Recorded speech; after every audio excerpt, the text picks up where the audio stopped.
So we'll be doing Obituary by A.K. Ramanujan today. ये poem जो obituary है, इसमें ना बात की गई है अपने फादर की डेथ के बाद की, ठीक है। तो हम इसमें मानते हैं कि या तो ये पोएट हो सकता है, ठीक है, या फिर ये कोई इमेजिनरी पर्सन है जो कि अपने फादर की डेथ के बारे में बता रहा है। इससे बताया गया है कि किसी इंसान की एक डेथ हो जाती है, आपके एल्डर पर्सन की जो संभालता है सब, तो फिर क्या उसके बाद की कंडीशंस रहती हैं, क्या होता है उसके बाद। So let's begin. Father when he passed on, जब वो मरे तो लेफ्ट डस्ट, सिर्फ और सिर्फ मतलब डस्ट पड़ा हुआ रह गया, एक तरह से कुछ खास नहीं रह गया। On a table of papers, जहां पे बहुत सारे पेपर पे टेबल पे खूब सारे पेपर्स पड़े हुए थे, और वो डेब्ट्स यानी कि कर्जे और डॉटर छोड़ गए। आप देख रहे हो डेब्ट्स एंड डॉटर्स, यहाँ डी एलिट्रेशन है यहाँ पर यूज किया गया है, और ये दिखा रहे हैं डेब्ट्स और डॉटर को साथ में रख के कि जो डॉटर्स हैं उन्हें भी एक तरह से कर्जे की तरह माना जाता था, लड़कियों को भी माना जाता है इनफैक्ट इन सोसाइटी। उनको शादी करानी पड़ेगी, उनके दहेज देने पड़ेंगे, ये सब उन्हें एक बोझ मानते हैं लोग। अब बेड वेटिंग ग्रैंडसन, और एक बेड वेटिंग ग्रैंडसन मतलब जो अपने बेड पे ही शू कर देता है, राइट, वो ग्रैंडसन, उनका पोता। मतलब दिखाने की कोशिश है कि बहुत छोटा सा बच्चा एक छोड़ गया है जिसका नाम उनके नाम के पीछे पड़ गया था, name by the toss of a coin after him. मतलब कि ऐसा नहीं कि लोगों का डिसीजन था, पूरी फैमिली ने डिसाइड किया हो कि चलो हाँ इसका नाम ग्रैंडफादर के नाम से ही रखते हैं, नहीं, उसको बस एक कॉइन टॉस किया गया, मतलब ऐसे ही रख दिया गया नाम उसका, उसके बाबा के नाम पर। कोई बहुत बड़ा डिसीजन नहीं था लोगों का इसमें। A house that leans slowly through our growing years on bent coconut tree in the yard. तो वो और क्या छोड़ के गए, एक ऐसा घर जो कि ना बेंटेड था और वो ग्रो कर रहा था, एक बेंट कोकोनट ट्री था, ठीक है, उसी पे किसी तरह लीन किया हुआ था, टिका हुआ था, ठीक है, कोकोनट ट्री था और उसी पे किसी तरह वो घर टूटा फूटा, एक तरह से बहुत अच्छी कंडीशन नहीं है घर की, वो बस एक ट्री के भरोसे समझिए टिका हुआ है बहुत सारे सालों से। बीइंग द बर्निंग टाइप, अब वो कहते हैं कि वो बर्निंग टाइप के थे, यानी कि गुस्सैल आदमी थे, इसीलिए वो अच्छे से उनकी बर्निंग भी हो गई। जलाते हैं ना, क्रीमेशन के दौरान जलाते हैं, क्रीमेशन मतलब जो अंतिम संस्कार होता है, ठीक है, उसके दौरान लोगों को बॉडी जलाई जाती है, मृत इंसान की, तो वो जलाई जा गई, तो वो बहुत इजीली जल गई क्योंकि ये एक बर्निंग इंसान थे, यानी कि एंगर टाइप इंसान थे, तो इसीलिए इनकी बॉडी भी ऐसे ही जल गई, जल्दी से जल गई, कोई दिक्कत नहीं आई उसमें। एज बिफोर इजिली, हर बार पहले की तरह इजिली, बहुत आराम से जल गई जैसा उनका गुस्सा था। एंड एट बोथ एंड्स, और हर तरफ से मतलब जल गई। Late his I coins in the ashes that didn't look one bit different, और लेट हिज आई कॉइन्स मतलब कि कुछ जगह तो प्रभावती की कॉइन्स रख दिए आइस के ऊपर, ठीक है, तो वो बचे हुए थे, इनका मतलब है। तो सिर्फ मतलब कुछ होता है ना, आप जला देते हो बॉडी तो कुछ चीजें बच जाती हैं, तो वो सिर्फ बता रहे हैं कि आई कॉइन्स बस बचे हुए थे। एशेज हो जाता है, बाकी बॉडी तो पूरा एशेज हो गई, ठीक है। That didn't look one bit different, जो कि बहुत कुछ डिफरेंट नहीं दिख रही थी। एक तरह से उन्होंने बताया कि कुछ ऐसा कुछ खास अब था नहीं। सेवरल स्पाइनल, जैसे कि मतलब सबकी बॉडी होती है, नॉर्मल बॉडी दिखती है जलाने के बाद, वही चीज था। सेवरल स्पाइनल डिस्क, और क्या बचा था, कुछ स्पाइनल डिस्क बचे हुए थे, ऑफ कोर्स आपकी जो स्पाइनल बोन होती है उसकी डिस्क कुछ बचे थे, रफ सम बर्न टू कोल, कुछ रफ थे, बर्न हो गए थे कुछ कोल में ही। एंड फॉर सन्स, अब सन्स के लिए यही सब बचा हुआ था, यानी वो अपने सन्स के लिए कोई प्रॉपर्टी कुछ नहीं छोड़ के गए थे, सिर्फ और सिर्फ कर्जा, बेटियां जिनकी शादी की जिम्मेदारी अब इनके पास थी, और बॉडी इनकी अच्छे से जल गई थी क्योंकि ये एक एंग्री मैन थे। तो इनके फादर यहाँ तक दिखाए गए कि बहुत एंग्री मैन थे और इनके पीछे अब अपने पीछे कुछ खास छोड़कर नहीं गए। To pick gingerly and throw as the piece said, अब जिंजरली पिक करना मतलब आराम से देख देख के केयरफुली उठाना चीजें। तो अब ये जो बॉडी थी इनकी, वो उन लोगों को अच्छे से ढंग से ढूंढ ढूंढ के पिक करना था बॉडी में से जो अस्थियां होती हैं, ठीक है, और उसको लेकर जाना था। रिवर में यूजुअली बहाते हैं, तो फेसिंग ईस्ट, जैसा प्रीस्ट ने उन लोगों को बताया कि ईस्ट की तरफ घूम के जहाँ 3 रिवर्स मीट करती हैं रेलवे स्टेशन के पास, वहां जाकर इन अस्थियों को बहाना है। तो इन्होंने बहाया। मतलब एक तरह से दिखा रहे हैं कि देखिए कितने सारे कस्टम्स होते हैं जो हमें करने होते हैं डेथ के बाद। No long standing headstone with full name and 2 dates. मतलब कि यूजुअली वेस्टर्न कल्चर में जब किसी की डेथ होती है, कोई फेमस इंसान होता है उसकी डेथ होती है, पोएट्स का आपने देखा होगा, तो उनकी डेथ के मतलब जहाँ पे उनकी बॉडी को गाड़ा जाता है वहां बाहर एक स्टोन लगाकर उनका नाम और नीचे ऐसे पैरेंथेसिस होते हैं, मतलब ऐसे ब्रैकेट्स के अंदर, इन द सेंस ये होते हैं पैरेंथेसिस, उनके अंदर उनका कब उनकी बर्थ हुई थी और कब उनकी मृत्यु हुई थी वो लिखा जाता है, डेट्स लिखी जाती हैं। तो ऐसा कुछ नहीं था। नो लॉन्ग स्टैंडिंग हेडस्टोन नहीं रखा गया, ऐसा कोई भी बड़ा सा पत्थर उनके लिए नहीं रखा गया, ना ही वो इतने खास फेमस थे। To hold in the parenthesis, वही जो मैंने आपको बताया ब्रैकेट्स के अंदर, उनका बर्थ डेट और डेथ डेट ऐसा कुछ नहीं रखा गया। Everything he didn't quite manage to do himself. वो कहते हैं उन्होंने अपनी पूरी लाइफ में कुछ भी खुद से नहीं कर पाए वो ढंग से। लाइक जैसे कि उनका सिजेरियन बर्थ हुआ, एक होती है नेचुरल डिलीवरी और एक होती है ऑपरेशन के थ्रू सिजेरियन बर्थ होता है, तो वो करवाना पड़ा। वो नेचुरली अपनी मतलब मदर के वूम से निकल भी नहीं पाए, उनसे इतना भी नहीं हुआ। इन अ ब्राह्मण घीटो, ब्राह्मण फैमिली में किसी तरह हुए, लेकिन वहां भी घीटो में, जो कि ऐसी ट्राइब मानी जाती है जो बहुत एक तरह से गरीब है, बहुत अमीर नहीं है, यू नो, एकदम डाउनवर्ड का type. And his death by heart failure in the fruit market, और उनकी डेथ भी कैसे हुई? हार्ट फेलियर हो गया फ्रूट मार्केट में, मतलब कहीं भी जाकर, एक फ्रूट मार्केट में जाकर उनकी डेथ हो गई हार्ट अटैक से। प्रॉपर कोई डेथ भी नहीं, कहीं भी जाकर हो गई, ये कहने का मतलब है उनका। सो ही इज लाइक सेटराइजिंग कि कुछ भी कि एक इंसान क्या फील करता है जब उसके फादर की डेथ हो जाती है, अगर वो कुछ छोड़ के नहीं जाते हैं, तो किस वे में आप देखिए बात हो रही है। But someone told me he got 2 lines in an inside column, पर किसी ने बताया कि उनको 2 लाइन्स इनसाइड कॉलम में किसी न्यूज़पेपर के, मद्रास न्यूज़पेपर के कॉलम में मिली है, ठीक है, जो कि किलो के भाव 4 वीक्स के बाद स्ट्रीट हॉकर्स यानी कि कूड़े कबाड़ी वाले जो होते हैं, जो बटोर के ले जाते हैं रद्दी, उसके भाव बिक गई, किलो के भाव बिक गई, वो न्यूज़पेपर्स बिक गए। जहां एक न्यूज़पेपर में 2 लाइंस मिली थी इनके, उनकी ओबिचुअरी लाइंस यही होती है जो डेथ के बाद 2 स्टेटमेंट्स मतलब मिले कि हाँ इनकी डेथ हो गई है, ठीक है। तो वो सिर्फ 2 लाइंस पूरे न्यूज़पेपर में उनके बारे में थी, वो भी किलो के भाव बिक गई 4 वीक के बाद, जो कि बाद में उन कबाड़ी वालों ने किनको बेच दिया? स्मॉल ग्रोसरीज वालों को बेच दिया। ग्रोसरीज वाले आपने यूजुअली देखा होगा जो वेंडर्स होते हैं वो, या फिर ग्रोसरी वाले जो किराना स्टोर वाले ये सब होते हैं, ये पेपर के कोन्स बनाकर उसके अंदर सामान रखकर बेचते हैं, ठीक है।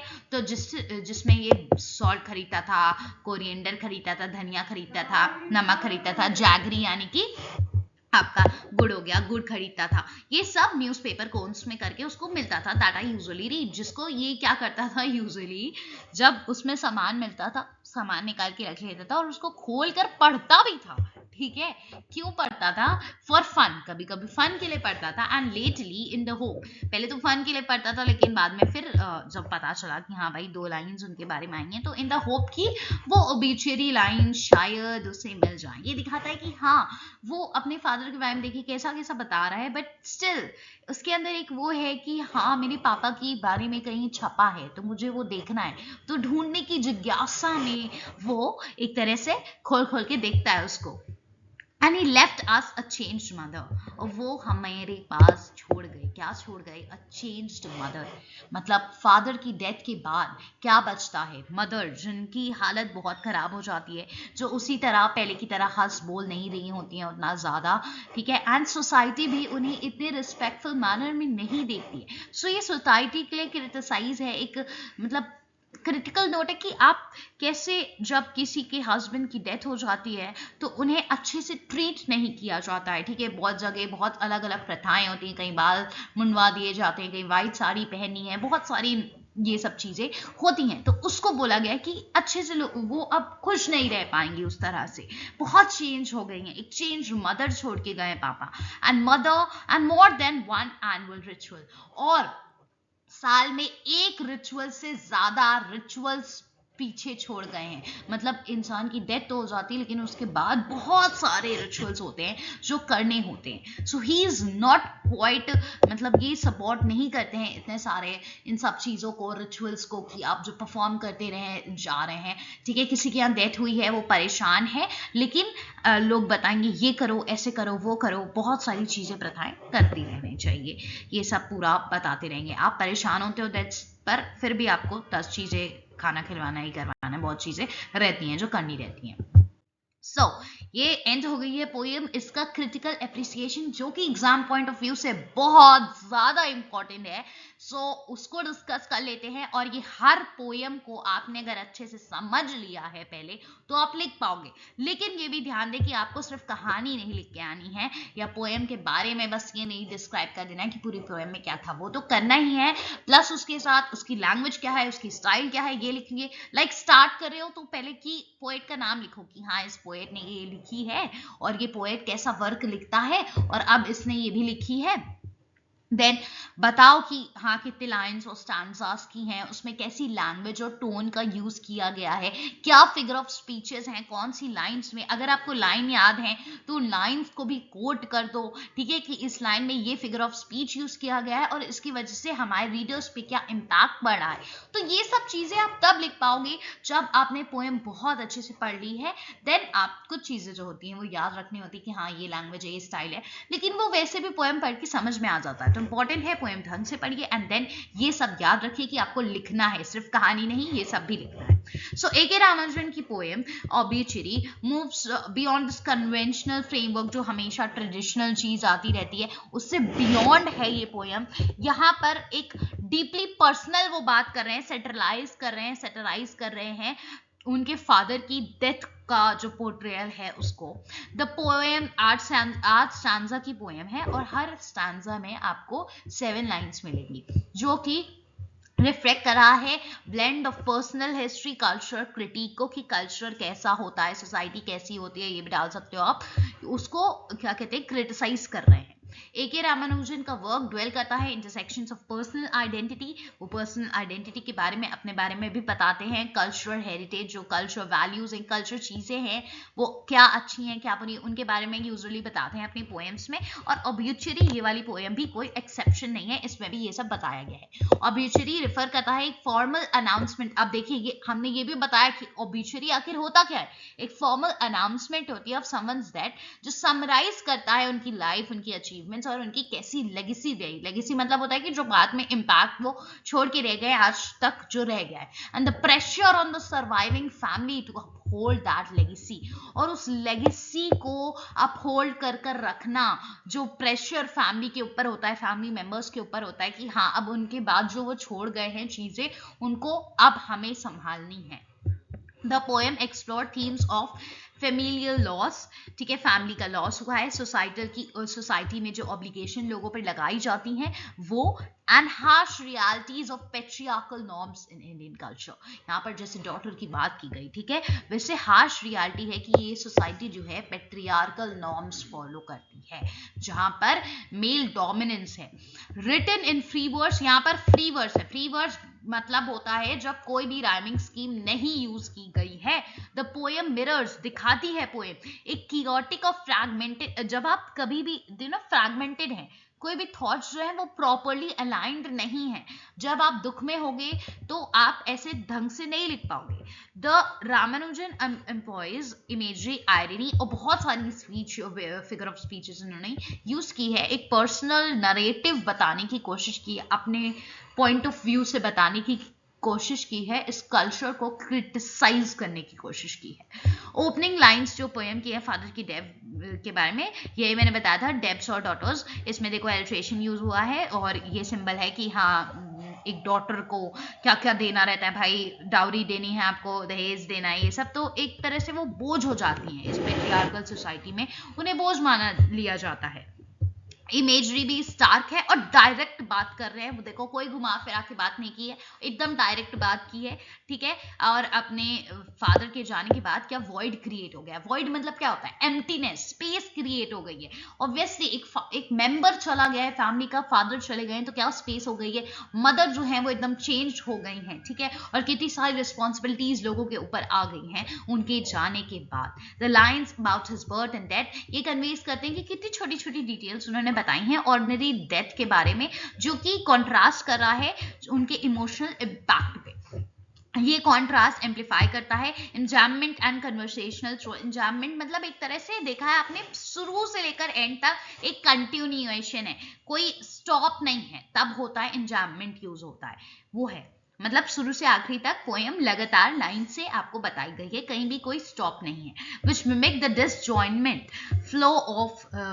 disjointed flow of memory and thought। और ये कन्वर्सेशनल टोन है, मतलब एक बातचीत की टोन है इसमें, जो दिखा रही है कि कैसे वो मेमोरी में क्या सोच रहे हैं, क्या थॉट में सोच रहे हैं, वो सब एक फ्लो चल रहा है, कभी भी कुछ भी आ रहा है। The poet reflects on his father's life, वो अपने फादर की लाइफ के बारे में बताते हैं कि कैसे उनको 2 लाइन्स मिल गई एक कॉलम में। कौन सा कॉलम था, मद्रास न्यूज़पेपर था, ये भी याद रखो, लिख सकते हो मद्रास लिखो न्यूज़पेपर के साथ साथ। एन इंस्टेंस जो कि आयरनी का इंस्टेंट है कि हाँ भाई एक आयरनिकल चीज है ना कि सिग्निफिकेंट लाइफ सिर्फ एक ब्रीफ, आप एक आदमी इतनी बड़ी लाइफ जी के जाता है, लेकिन उसके बाद जाने के बाद क्या रह जाता है, सिर्फ भाई उनकी 2 लाइन्स आई पूरे न्यूज़पेपर में, और वो 2 लाइन्स भी 4 वीक बाद किलो के भाव में बिक गई, ठीक है, रद्दी वालों के द्वारा, और फिर उसमें सामान लेकर ग्रोसरी वालों के द्वारा सामान देकर भेजा जा रहा है। तो इन शॉर्ट आपकी लाइफ, इतनी बड़ी लाइफ जो आप मतलब कर रहा है,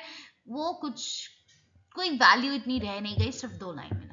द फादर्स सिजेरियन बर्थ, उनके सिजेरियन बर्थ और डेथ जो हार्ट अटैक से आया है, वो भी एक नरेटिव है भाई की कितना ज्यादा उनको ये जस्ट सपोज कर रहा है कि भाई एक मेडिकल मार्वल ऑफ बर्थ है कि हाँ हमने सिजेरियन से कराया, बहुत डिफिकल्टी हुई लोगों को उनको बर्थ देने में, एक तरह से कहते हैं ना बहुत डिफिकल्टली वो आए दुनिया में, और कैसे हार्ट अटैक से चले गए इजीली। तो एक तरह से उन्होंने कोई मेहनत नहीं की इसमें, ये बताना चाह रहे हैं। So the poem lack of punctuation and traditional rhyme scheme, traditional rhyme scheme नहीं है, punctuation नहीं है, बहुत सारे इसमें आपने देखा कॉमा कॉमा में चल रहा है, इंजैममेंट है। तो ये सब रिफ्लेक्ट करता है कि कैसे फ्रैगमेंटेड इमोशनल स्टेट में है, वो ग्रीफ में है, परेशान है, ठीक है। ऐसे ही उनके थॉट्स जो हैं, यूज ऑफ एंजॉयमेंट, यही मैंने आपको बता दिया, फ्लो कर रहा है, कंटिन्यूटी चल रही है, कोई स्टॉप नहीं है। फिगर ऑफ स्पीच ये जो है ये इनरिच करता है पोएम के स्ट्रक्चर को। मेटाफर जो यूज हुए हैं, डेप्थ एक्सटेंड करता है कि फाइनेंशियल ऑब्लिगेशन के अलावा भी इमोशनल और सोसाइटल एक्सपेक्टेशन जो है लोगों की, वो भी तो डेप्थ है, वो भी इनको करना है कि हाँ इनके फादर के बाद फैमिली की रेपुटेशन इनको बनानी है, सब कुछ इनको ध्यान देना होगा बच्चों को, अपने सन्स को। एल्ट्रेशन जो यूज हुआ है हार्ट और हाउस में, ये भी एम्फसाइज करता है कि ड्यूअल लेगेसी फादर की है ना, उनका फिजिकल, भाई वो फिजिकली भी चले गए हैं, वो भी एक तरह से चला गया है, वो हार्ट एंड हाउस, ठीक है, वो भी चला गया, और बर्डन्स जो वो छोड़ के गए हैं वो तो है ही है। आयरनी प्रिवेल होती है पूरे पोएम में, एक तरह से आयरनी भी है, ठीक है। न्यूज़पेपर नोटिस जैसा कि आप देखते हैं वो ओवर शैडो कर देता है मॉर्निंग को, जो प्रैक्टिकल कंसर्न्स हैं इनको, मतलब एक तरह से ना आपको ग्रीफ कम दिखेगा है ना, और प्रैक्टिकल कंसर्न्स जो हैं वो ज्यादा दिखेंगे इस पोएम में कि हाँ भाई अब क्या होगा, डॉटर्स का क्या होगा, ये क्या होगा, ये छोड़ के गए हैं अपने पीछे, इसको हमें संभालना है, रिस्पॉन्सिबिलिटी, प्रैक्टिकलिटी ज्यादा दिख रही है, ग्रीफ इतना ज्यादा नहीं है, सिर्फ एंड की कुछ लाइन में आपको लग रहा है कि हाँ मदर ऐसी ही रह गई है, वो बस। सिंबॉलिक यूज ऑफ डस्ट जो है वो इवोक करता है बिब्लिकल नोशन मॉर्टेलिटी का और ट्रांजिएंस ऑफ ह्यूमन लाइफ, कि आप एक इंसान इतना बड़ा, ठीक है, कितना कुछ होता है उसके अंदर, लेकिन एंड में क्या बचता है, सिर्फ और सिर्फ एक तरह से धूल मिट्टी के भाव आप हो जाते हैं, जो कोल का भी यूज किया गया है, राइट।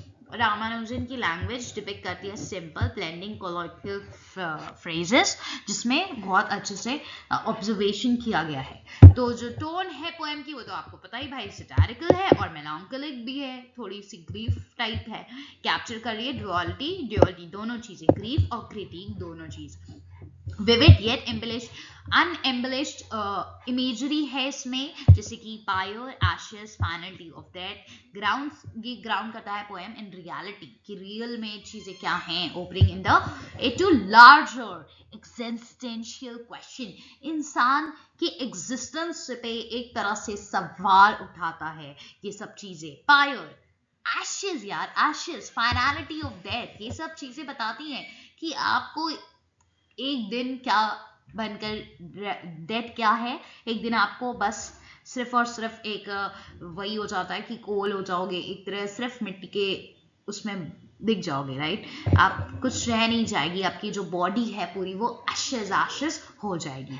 एंड सम ऑब्ituary जो है एक मास्टरफुल एक्सप्लेनेशन है, बहुत अच्छा एक्सप्लोर किया गया इसमें, अच्छे से ढंग से बताया गया है लॉज, फिर कल्चरल एक्सपेक्टेशन क्या होती है, कॉम्प्लेक्सिटी क्या होती है फैमिली के रिलेशनशिप में, देख रहे हो आप फादर की डेथ के बाद क्या क्या दिक्कतें आएंगी फैमिली को भी। और जब वो थे ऐसा लग रहा है कि भाई काफी एक तरह से नाराज भी है पोएट उनसे, कि हाँ वो एक बहुत गुस्सैल आदमी थे, कुछ उन्होंने खास किया नहीं, राइट। ये सब बहुत लोग ऐसा सोचते हैं, और बहुत लोग ये भी मानते हैं कि ये बर्डन है, डेथ है एक तरह से, जो ये छोड़ के गए वो भी अब हमें चुकाना पड़ेगा, राइट।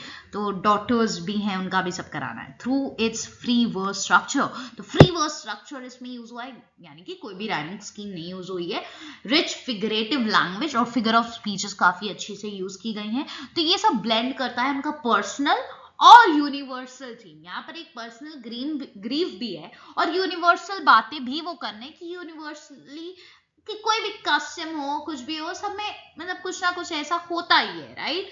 सो ये प्रॉब्लम्स सबको आती हैं अगर एक फादर की डेथ हो जाए। द पोएम ट्रांसेंड्स, या किसी भी इंपॉर्टेंट पर्सन की आपके यहाँ डेथ हो, ट्रांसेंड करता है poem immediate narrative to become a mediation on life पे, डेथ पे, और इंड्योरिंग वेट, जो सोसाइटल नॉर्म्स होते हैं उनका बोझ आपके ऊपर क्या रहता है उसके बारे में भी बात की गई है पोएम में। So I hope the poem is clear to you, critical appreciation अच्छे समझ में आ गया है। So do like the video and subscribe to the channel, बहुत ज्यादा अच्छे से समझ में आया होगा आई होप, और अब आप पे बहुत अच्छे से पेपर में करके आऊंगे। Thank you.